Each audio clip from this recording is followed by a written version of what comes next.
This is the day that the Lord has made. Hey everyone, my name is Vanessa. I'm a Christian woman. I'm a single mom, doing my best to put God first and follow Jesus Christ as best as I can. I want to share with you all a book that I received the Christmas I was 9 years old. The children's stories of the Bible from the Old Testament and the New Testament.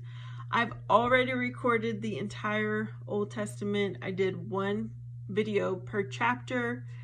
Now I'm in the New Testament. Hopefully you will share this with your children. Chapter 45, The Betrayal. Judas Iscariot left the house where Jesus and the 11 other faithful disciples were celebrating the feast of the Passover and hurried to the home of the high priest. He had betrayed Jesus for 30 pieces of silver. He meant to collect his reward by leading the enemies of the Lord to his resting place that very night. When Judas entered the high priest's house, he found a great many people awaiting his arrival.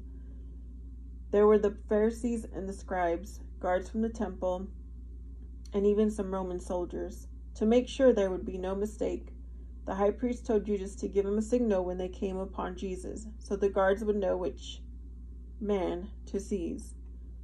The man whom I shall kiss, that is he, lay hold of him and do not let him escape, the traitor said. Then he led them toward the garden of Gethsemane, where he knew Jesus and the other disciples to be.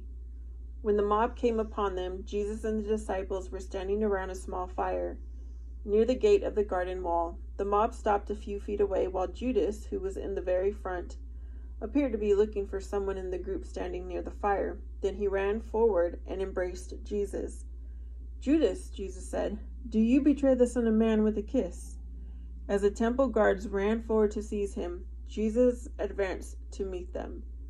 "Whom do you seek?" he asked them. "Jesus of Nazareth," they answered. "I am he."